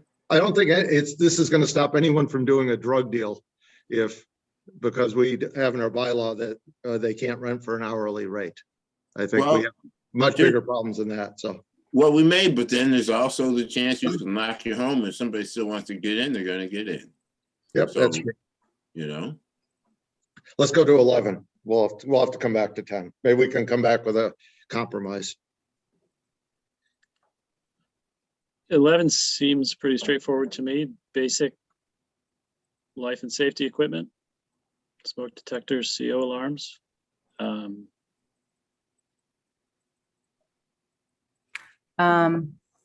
Yeah, I think Chris, originally, I'm trying to remember, it might have said the owner shall be not notified. And I think it was just for accountability for the owner, but correct me if I'm wrong, that would make more sense. I'm not tied to this, but I think that's what the reasoning was, just so the owner would be notified if there was anything faulty in the property, but.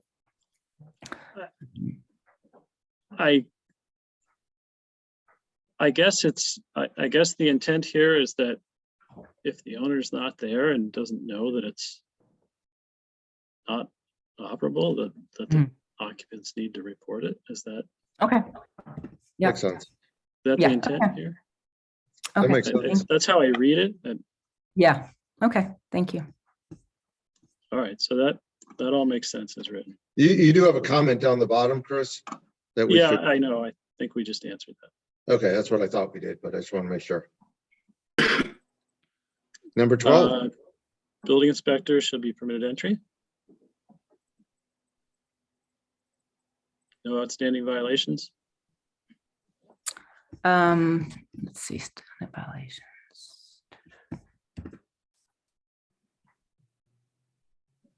Yeah, that's fine. Anyone have any problems with 12 or 13? How about 14? 3 or more violations in a 6-month period. So if the building inspector comes in and there's a loose step, a shaky banister, and one of the smoke detectors battery is dead, this person gets a 6-month penalty? Or is it 3 consecutive inspections? I read that as 3 consecutive inspections. Yeah, okay. But Chris, what do you think? I read that it's not necessarily consecutive. Yeah, How I about- had, for clarity, I'm just looking at a note I had, residential units that are subject of 3 or more findings of violations of this section within a 1-year period, or 3 or more violations of any ordinance. So it was 3 or more within a 1-year period, but I'm just looking. I think one of the questions is, just for sake of clarity, so Ed's correct, I won't bore everyone with it again, but if the building inspector goes in and says there are 3 violations and you need to fix those, that it's per visit, I would think. Not you've already, struck out, you've had 3 strikes already. I mean, Well, if the building inspector's been there and issued violations and they're not cured, then they're outstanding. yes. Okay, I understand. If it's been cured and then there's another violation, when they go back for another time, that's another violation. And 3 or more is Should it say 3 or non-consecutive more? violation. Chris, I always have trouble with zoning. Should it say 3 or more outstanding violations in a 6-month period? No, I think 3 or more violations. Yeah. All 3 are found on the first visit. Is there 6 months? If all 3 are found on one visit, is there now a 6-month penalty? I don't know. Right. That's what I'm trying to avoid. If a loose step, a loose banister, and a smoke detector. Well, those can be, so what is your suggestion? I'm just curious, because if you don't have a smoke detector, that's pretty serious. Yeah, no, I agree, Garfield. I think what we're trying to say is you would give someone a chance to cure the violation before you take away 6 months. I think that would be unreasonable. If there were minor violations that they fixed within a week or a couple days, then we wouldn't want to take their source of income away from them. That's all. Is that enough information for you to work on that, Chris? Yeah, I'll go back to the recording on this one, but for practical purposes, I can't see the town, launching inspectional sprees just to catch somebody in 3 violations in a 6-month period. Yeah. I'm not sure we have the ability to do that. Yeah, Chris, should it be extended to 1-year period, seeing that the registration will be 1 year? Yeah, I mean, I would make a motion to amend this to residential units that are subject of 3 or more findings of violations within a 1-year period. I think that would probably be more manageable, and it would align with the annual registration, should we get to that point. No, and I think the 1 year I agree with. That's Yeah. not the problem. I just want a little more clarity under the rest of it. So there's a motion to change it from 6 months to 1 year. Do I have a second? Second. Okay. Any discussion? Yeah. Okay, go ahead. Yeah. Yeah. You said you wanted to change it to, here's the thing, and my caveat with it is, if you've got a year to screw up, then maybe you'll just allow some of these things to go on for longer than they should. So that's my concern. So Yeah, maybe I do understand that, but I think the practicality.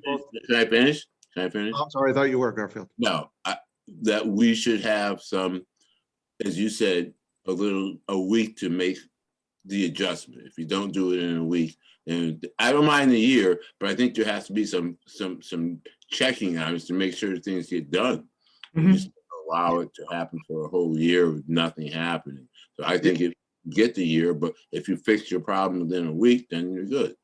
Yeah, no, I agree with you. I think right now all we're doing is changing that from 6 months to a year, and then having Chris come back with a rewrite on this for a little more clarity. Okay. That's all. We're not voting on the entire thing. I think we're just looking for a little more clarity. So, yeah, so roll call vote on just changing the 6 month to a year. Garfield? Yes. Ed? Yes. Lee? Yes. And yes, so it's unanimous, and we'll come back to this with a little more clarity. Yes, please.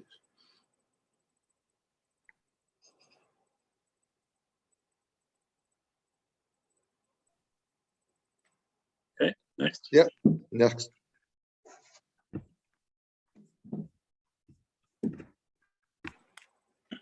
May I say something before I forget? Of course. I will. We're people are people, and they'll do things and they'll take advantage of things. And I think it's good to have that parameter and maybe the year and making sure something does get done within X amount of days, because that's just how we are. If you know you can get away with something for a while, you're gonna do it. So I just want to I just saying that for my better, feeling better about it, and knowing that I think that it's important. No, understood. Okay. It's compliance and interaction with other laws. For example, I think this is where the housing code would come in and say, you know, you can't overcrowd bedrooms and things like that. All applicable federal, state, local laws and codes. Seems to make Housing perfectly code. good sense. Anyone object to 15? Okay. Records. I have two questions about this. We no longer need to know the number of months the operator has resided or will reside in the unit, right? It no longer differentiates between a. True. So if we agree on that, I'll go to the next one.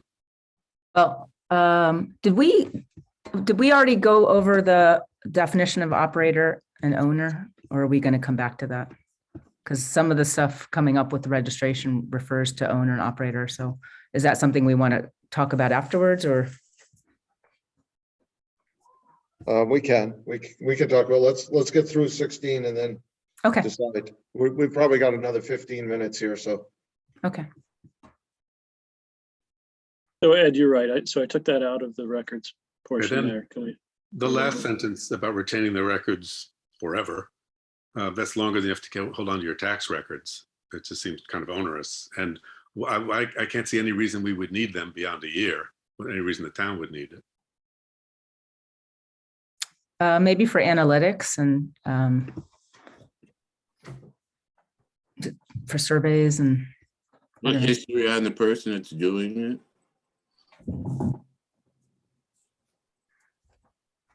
I mean, I don't think it's onerous. I think it's something that could be useful to the town, and it's not really asking someone to do something that they probably wouldn't normally do anyways. Would the town ask for it every year and the town store it somewhere? No, it would just have it available. But we're asking someone to hold on to records longer than they have to hold on to their tax records. Yeah, even in the medical field, it's like 7 years is the most we have to hold on to something. It does seem like if this passes and 20 years from now, we're still requiring people to hold on to records. It seems a little bit. I would say 2 or 3 at the most. Okay, how many years is it on now? I don't see the number of years. Forever right now. Oh, forever. Okay. So I mean, I guess it should be as long as tax. Would it be 5 or? That seems longer than we're going to need. I would say 2, 3 at the most. I'm all right with 2 or 3. Yeah. That's 3. That's fine. Okay. You all right with that, Lee? Yeah. Notifications.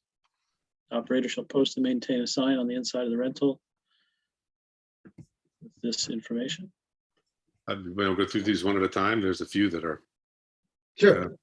An evacuation plan, like a small house with 1 bedroom and a door. You know, it's not like a hotel. They walked in, unless we're going to require lit up floor lights, the evacuation plan is not going to be useful. Now, hold on a minute, please. Hold on a minute, Ed. Now, really, I think you're starting to get. Are you lecturing me? I think let's just one at a time, please.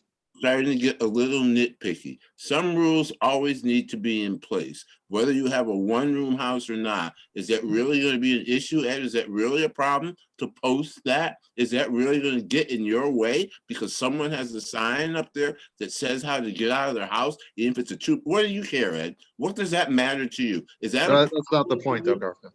But I'm saying he's making this an issue that shouldn't be an issue, and it's okay if you have a sign. So what?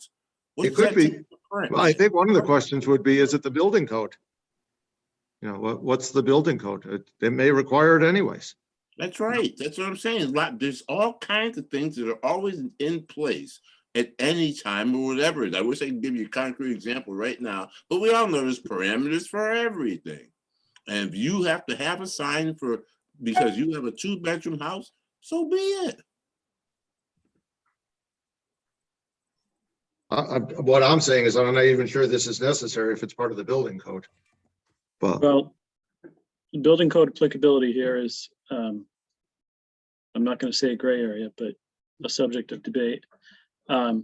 Ideally, there's several ways out, and ideally, every short-term rental knows the several ways out. That's what the plan is for. let's go on to 3 and 4 and 5 and add other ones. 4. The town's parking regulations. Chapter 204 is 5 pages. Chapter 161 is 3 pages. Chapter 171 is 1 page, and chapter 189.8 is a paragraph. That's a lot of regulations to put on a sign. If what we're saying is during certain times of year, you can't be on the street during these hours, let's say that. Or let's say that the town writes this and gives it to people who have a short-term rental. Yeah, and I would agree with that. I think that the one parking regulation, obviously people have, if there's a sign in front of someone's house that says no parking from 6 a.m. to 6 p.m., they don't have to draw them a map. It's there. But I do think that the winter parking ban is important to highlight, because there are not signs on every street with that, and visitors would not be familiar with that. So limiting it to that would make sense to me. Items 4 and 5, if you have to register or receive a license or whatever from the town, a registration certificate from the town, it seems like the town can just print the noise ordinance or the applicable parking right on that. That makes sense. Can I read the noise ordinance? It's A, not very intelligible, and B, it doesn't do what we want it to do, which is don't be so noisy as to annoy the neighbors. Any noise from any source between the hours of 8 p.m. and 8 a.m. and continues steadily or intermittently for a period of 15 minutes or more at a level in excess of 20 decibels above average background noise for the time and place is hereby prohibited except agricultural activity or by permit as provided in section 115.3a. Said noise shall be measured by a type 2 sound level meter set at fast meter response at a distance of at least 50 feet from the source. Then there's B and C. I just don't think that's useful. What we want to do is tell people to be considerate of their neighbors, limit hours, noise outside of the house at certain hours or something. But the noise ordinance itself is not useful. So could I suggest that possibly the town staff, we have a template that we issue when a short-term operator comes to register, that they are given that it is a standard that they put up related to noise and so forth. That's easy to read and understand, so that they don't get kind of bogged down in all that. Yeah, no, I think that makes perfectly good sense, Lee. And Ed, I think you say be considerate of your neighbors. There's a local noise ordinance. Something that's a little more wordsmith than that, but yes. Okay. So Chris, we'll work on that. Okay. Contact information. I think that makes sense.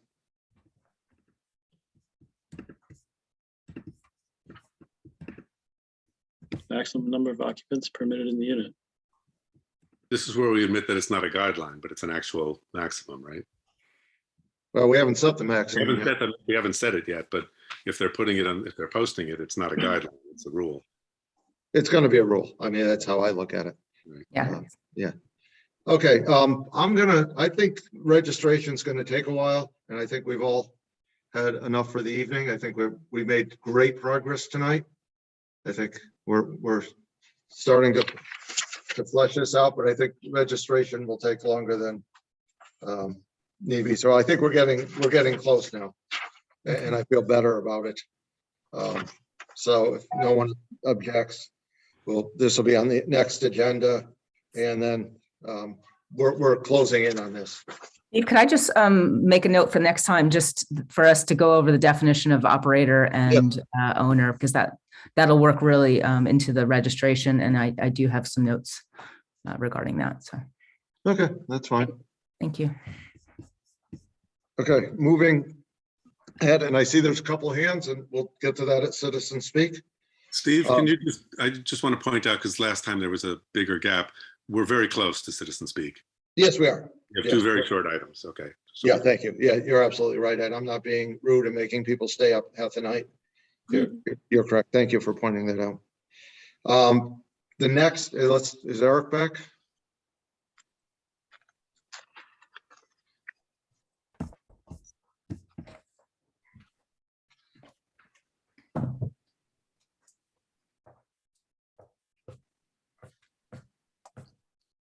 Just trying to find him.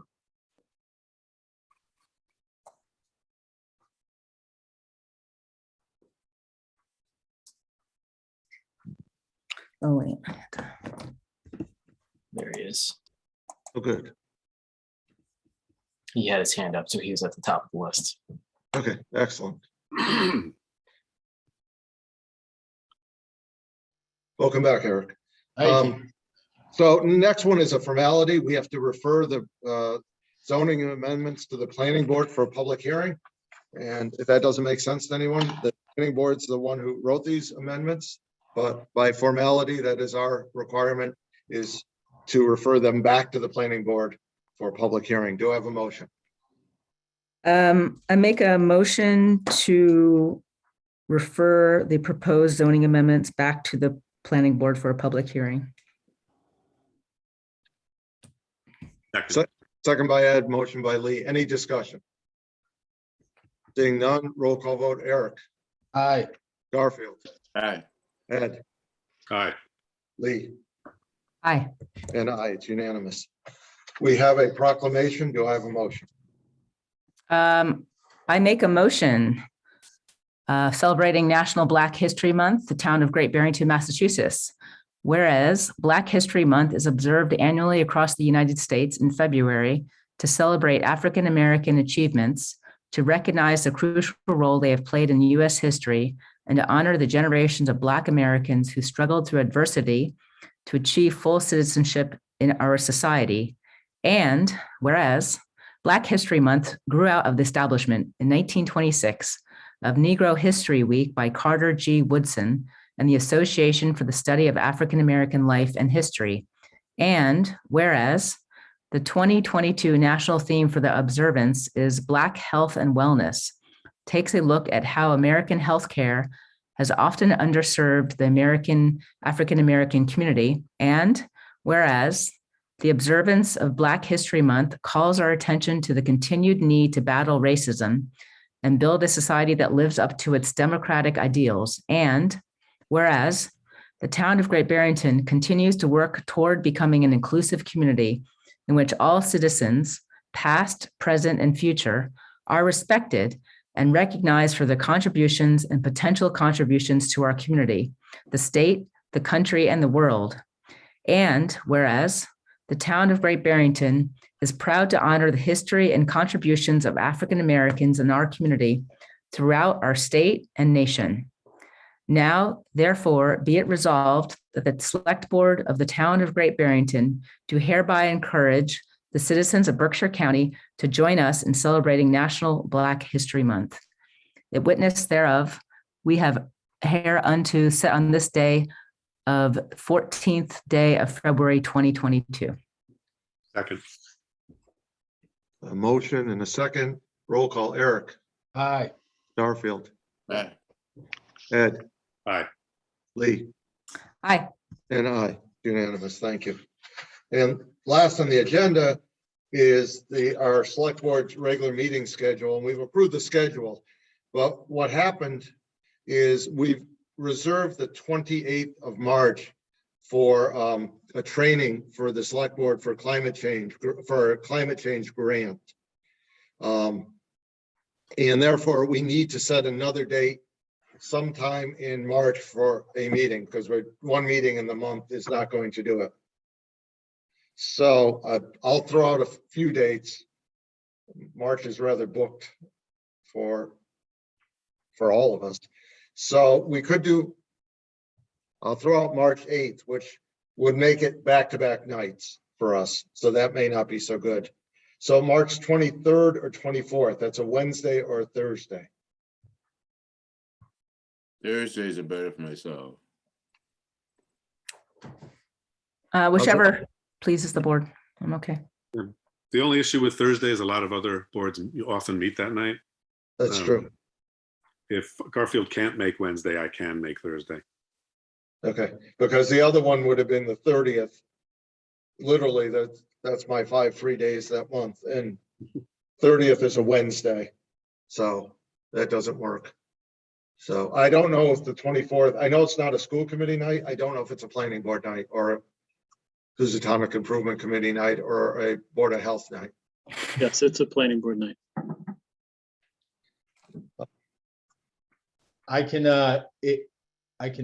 We haven't scheduled, we have a meeting, the HAC has a meeting on the 10th.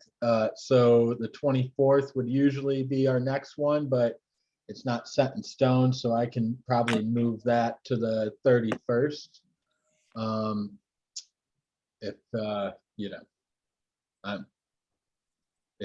If we're sticking with Thursdays, I can do that, no problem. Everyone okay? Is Wednesday not possible? I just usually go to the planning board meetings, but. Well, I have meetings on Wednesday, or will have coming up soon, I do believe. I should probably check with Mark. Mark, do you have Wednesday schedule for March? Do you have the calendar there? I assume you're looking for the Affordable Housing Trust, Garfield? No, the Community Impact Fund usually meets on Wednesday. Okay, Chris may have that. I'm checking the calendar now. Oh, no, Community Impact, that would be Mark, yes. No, that's one that I don't do. Yes, I'm sorry, I got confused. It's a late hour for me.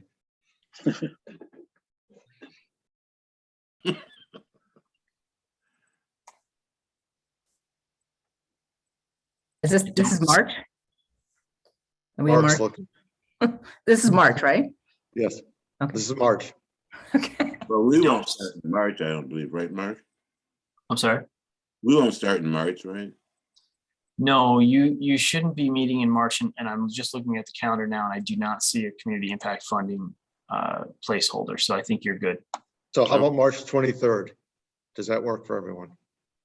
Oh, I'm not going to be here. Okay, so how about March 30th? Is that Yes. also Wednesday, please? Yes, it is. Yeah, I'm all right. Yeah, the 30th is better for me. Is that okay with everyone else? March 30th works for me. Yes. Okay, so we will be meeting Monday and Thursday, but we like each other, so that's fine. So wait, what was the first date again? Sorry, No, the only date that we scheduled is the extra days of 30th. So Okay. our other dates will be the 7th and 28th.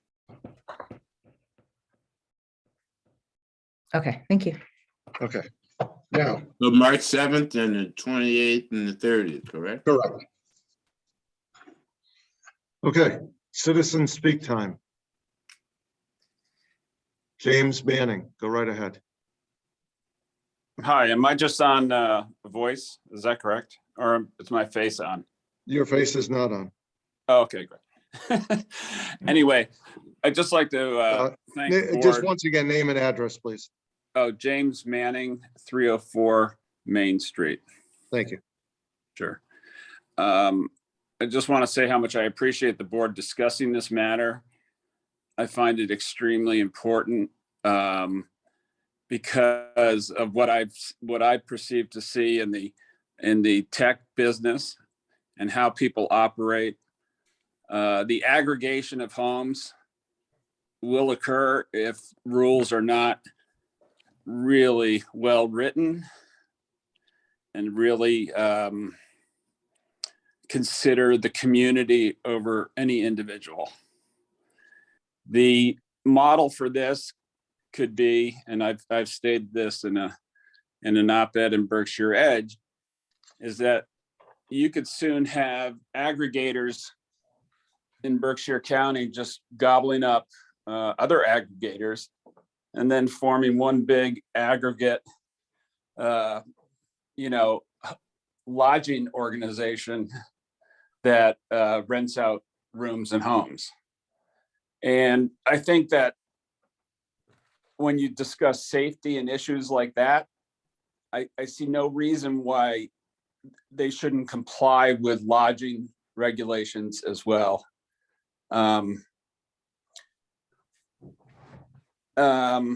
Geez, of course, I usually have a lot to say, but I'm sort of forgetting it now. But again, I think, you know, if houses are in violation, I think, you know, you get a cure period, and then, you know, to avoid, and then, but I think if people don't cure, I don't think they should be allowed to short-term rent it until the violations cleared.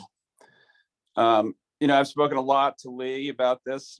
You know, I'm really, I don't live on the hill, but if I lived on the hill and I had 30 neighbors in those few streets renting out, I don't see the difference between that and a vertical hotel room setup.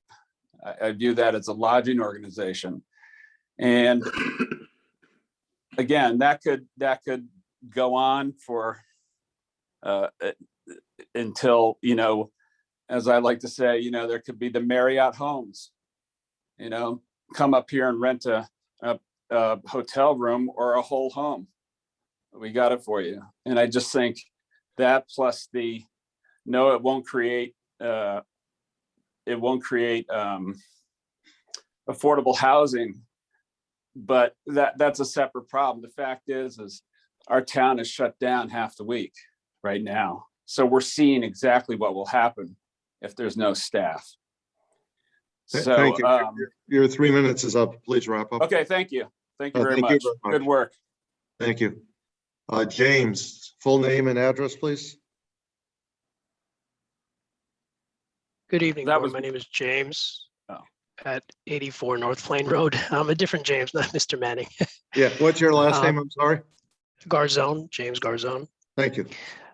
I just want to say thank you again to the board for doing this difficult task, but I just want to put out some numbers. I went to the 2021 Town of Great Barrington property list, and it seems that there's 362 LLCs from a total of 4,250 properties. That means 8.5% are LLCs.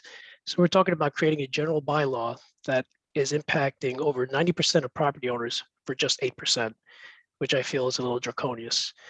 I also feel that some of the things that are said are too general that are impacting our homeowners. And I'll give you an example. Does it mean that everyone in the community is going to have to screen in their garbage because of the 8.5%? I don't feel that the bylaw, general bylaw, is really targeting what we want to target is the LLCs and the corporations. So I thought Mr. Abrams' suggestion of creating a bylaw for the LLCs or people with 3 or 4 homes would achieve what the board is trying to do instead of impacting the 90% of the community. I also joined the finance committee meetings, and it seems like they're trying to do an assessment, and rightfully so, for the committee to make changes in the tax laws. One of the unintended consequences, if they approve this, is that multi-unit housing is going to have a higher tax rate, which then means the rent is going to be higher for the affordable housing. So I think that's problematic. I also read that the 6% occupancy tax on short-term rentals contributed over $250,000 fiscal year 2021, and so far $153,000 for the half fiscal year 2022. If the short-term rentals are no longer allowed or restricted to 90 days, what happens to that income? Where does that tax-generated revenue come from? Also, the planning board, they have approved already over 100 affordable housing units that have been occupied by, are occupied or will be by March 2023. And they're also looking into another 40 or 50 housing units that could be put in place in the next 2 years by Windrush, the developer. So the planning board is doing a fantastic job with trying to create affordable housing for the community, to get staff for the restaurants and the businesses that truly need it. And they're coming up with innovative ideas that could be put in place in the next 2 to 5 years. So what my point is that I feel that the planning boards aren't being consistent. I feel that this general bylaw is hurting 90% of the community, that we're trying to only impact 8.5%. So If I'm incorrect with my numbers, I please ask the board to look into it. If I'm wrong, I'm wrong, and thank you for your time. Thank you very much. Next is Frederica Siegel. Yes, thank you very much. Frederica Siegel from 27 Round Hill Road. I have a few things to cover. I'm happy to hear that you'll be revisiting the use of the word operator. I feel that that's a word that's too commercial a term for most of the short-term rentals. Under the secondary unit definition, I wonder if there would be an advantage to describing in more detail what qualifies as a secondary unit. For example, perhaps a lack of a stove in a unit would make it inappropriate for a long-term rental, and so the only use of it would be as a short-term rental. So perhaps consider a further definition of secondary unit. Under rules and regulations, there are a lot of them, and I wonder how many of these are enforceable at the current staffing levels. And is there a budget to increase enforcement? Because there's nothing more ineffective than having a list of rules that are not enforced or are ignored. You referred to 90 consecutive and non-consecutive days. I didn't know what that meant. I saw that Chris only added 90, and I hope that you will not get into the consecutive and non-consecutive. But this actually passed, after this vote passed to limit it to 90 days, somebody said, well, we'll let the town meeting work it out. And I really think that this is too important an aspect of this bylaw to punt it over to the public in June. So I would ask that you go back and look at that. Under number 13, no outstanding violations, it says that once there's a violation issued, the short-term rental use shall be terminated until the violation has been cured or otherwise resolved. And it seems to me there should be a grace period in there that as Mr. Abraham said, if there's no smoke detector or a loose banister, you can't halt the rental and not permit somebody to, you need a grace period. Lastly, when this is all undone, I really urge you to go back and look at the premise of the whole bylaw, the purpose and intent. You're limiting the time, which does not enable property owners to earn extra money from their property to better afford to live in Great Barrington. It makes it harder to maintain the properties. And even without the 90-day limit, it's very unclear to me what the meaning of contribute to community means. That's just a little bit too vague. I believe that you could strengthen the bylaw by eliminating that first bullet. So I would ask that you take a look at that. So thanks for all the time you're putting into this, and I hope you keep working on it. Thank you for your comments. Sharon Gregory.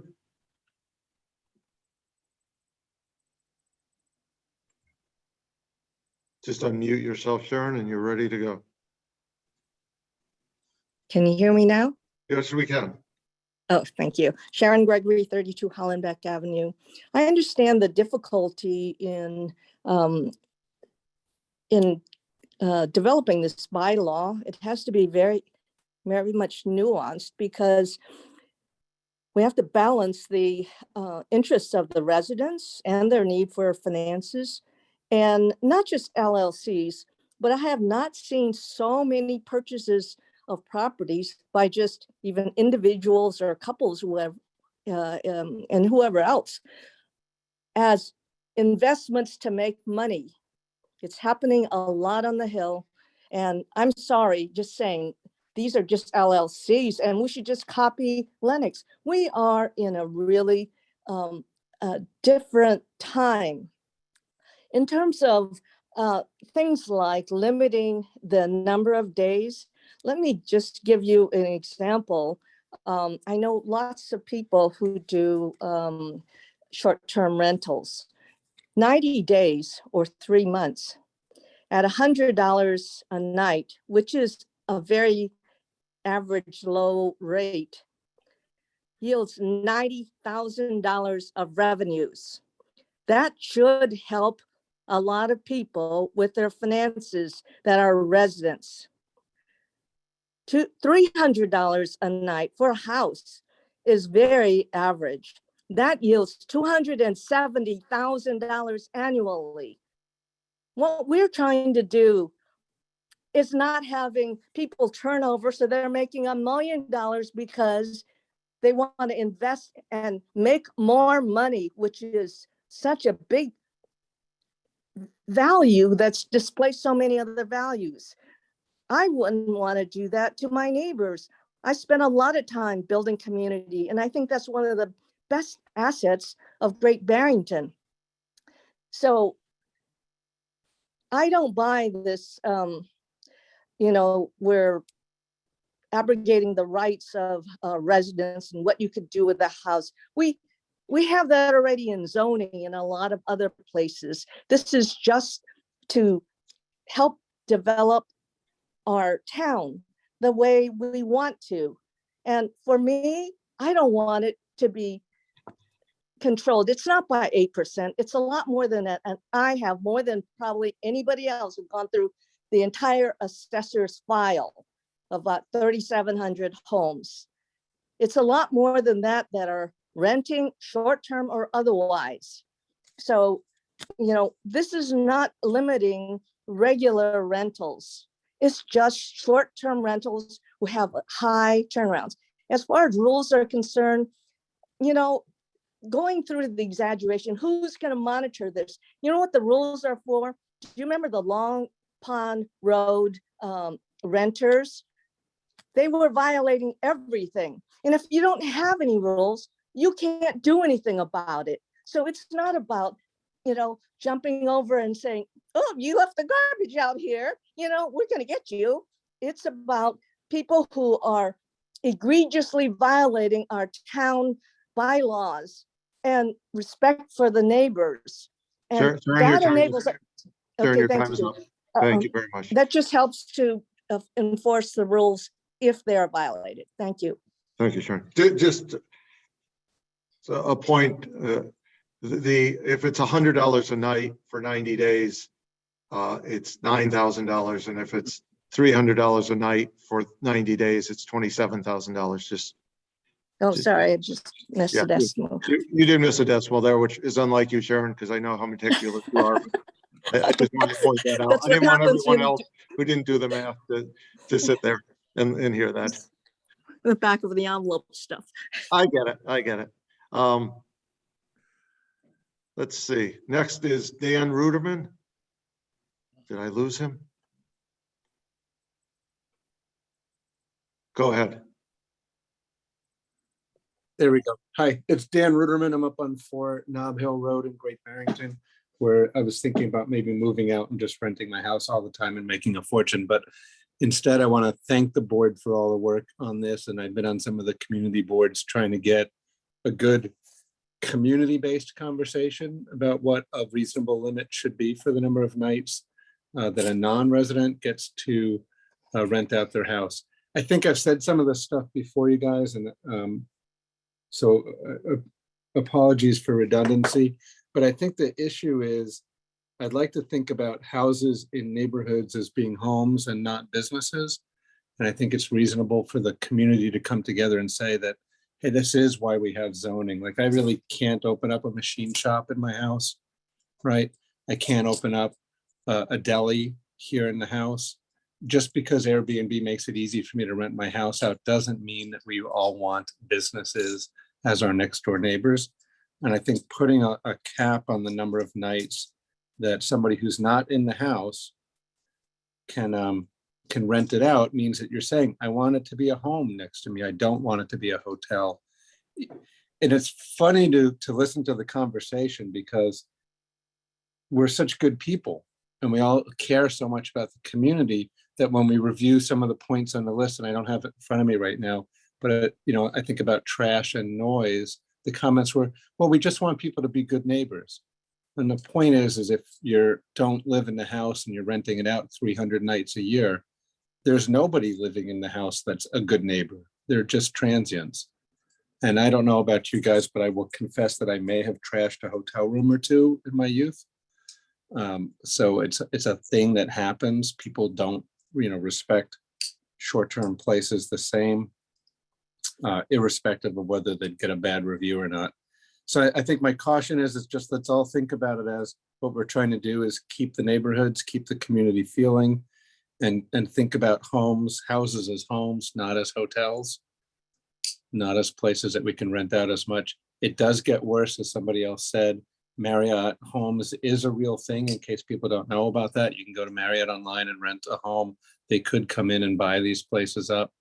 So putting a limit on what somebody that's not here, living here, does make sense. And the last comment I'll make is that we're not stopping anything from happening. We're admitting that something is happening that isn't permitted currently. And we're trying to say what's reasonable ways to regulate this thing and stop people from coming in and being able to make too much money and drive up the home prices. And I'll stop there. Thank you again. Thank you very much. Mark Hockler. Hi, this is actually Amanda Hanlon-Hockler, 193 Maple Avenue. I just wanted to say that I have grave concerns about the board and completely agree with Ed that I think that this is overstepping. I think that this has been touted as an effort to open up affordable housing. And I think that Lee's heart is in the right place, but I think that this isn't the way to go about it. I am completely in favor of the 3% tax on short-term rentals. And I think that that should be used to consider buying deed restrictions like they've done in Colorado, which has actually helped the local community and working force community to find homes. We have 6 children in our family.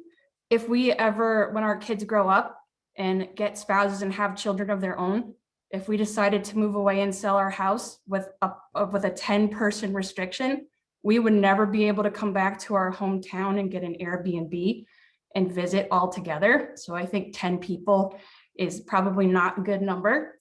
There's a lot of diversity in Great Barrington in terms of homes. Some of them are modest, some of them are grand. If you have a 17-bedroom, multi-million-dollar house, I think that you should be able to rent it out for the number of people that it could accommodate. I think that all of the regulations that you just talked about are completely unnecessary, and I think that there are big implications. I have an in-law apartment that I rent occasionally.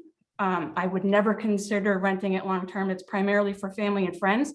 When I do rent it, and I haven't in the last couple of years, it's because our house is 101 years old. The repairs on it are tremendous.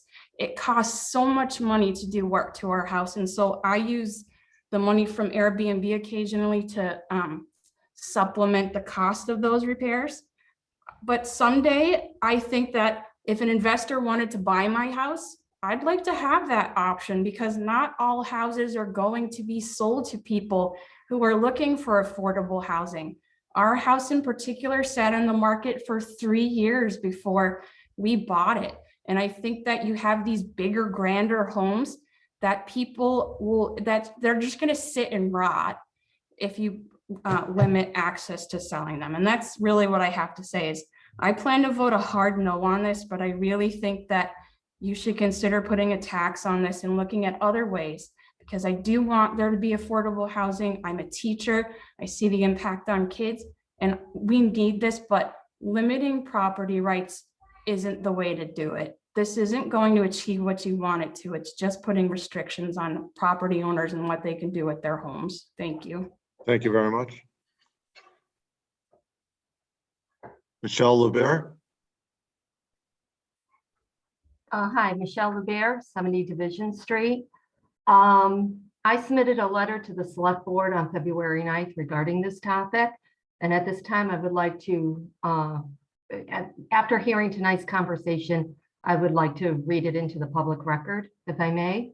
You may. You have your 3 minutes. You may, Michelle. Thank you, Steve. My husband and I own property at 70 Division Street, my family's homestead.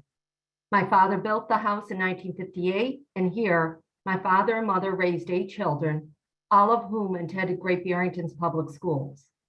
My father died in 2013, Upon my mother's death in 2017, she left the house to me. It was her desire and that of my late father that the house remain in the family, and when the time comes, be left to my daughter. We are not a money-hungry corporation, nor are we wealthy investors or developers. The people Mrs. Davis has referred to when speaking about this proposal. She has stated that this proposed bylaw will deter such people from buying up properties in Great Barrington and turning them into short-term rentals. However, not all property owners fall into this category, certainly not us. Because I've had little opportunity to travel, I would like to do so when I retire. My husband is from Michigan and often expresses a desire to retire to that state. My husband and I do not have large retirement accounts. In order to pursue our retirement dreams, we will need to supplement our retirement income. To do so, we thought we could rent our house as a short-term rental. This would not only provide income, but also provide us the freedom to visit the Berkshires when we want to, without the necessity of working around a year-round tenant in the house. Best of all, we would not be forced to sell our home in order to retire comfortably and pursue our retirement plan. Unfortunately, the short-term rental bylaw, as currently proposed, will negatively affect our retirement plans. The days we could rent, since we would not be living full-time on Division Street, would be limited. Therefore, the income generated from the rentals would also be limited. As stated above, renting to a year-round tenant would impede our ability to visit the area when we, the homeowner, choose to or allow family members to stay at the house. It seems to us that in a way, this proposal will force some people to rent to a year-round tenant, since the only other options would be to leave the house empty or sell, neither of which are attractive options for us. Ms. Davis stated several times that this is about the greater good, an argument I have found often used when presenting a controversial proposal. However, I ask that Ms. Davis consider all of her constituents when advocating for this proposal, because sometimes when promoting the greater good, people in the minority are harmed. Thank you. Thank you, Michelle. Select board time. Eric. I have nothing at this time. Thanks, Steve. Thank you. Garfield. No. Ed. Lee. And nothing. Media time.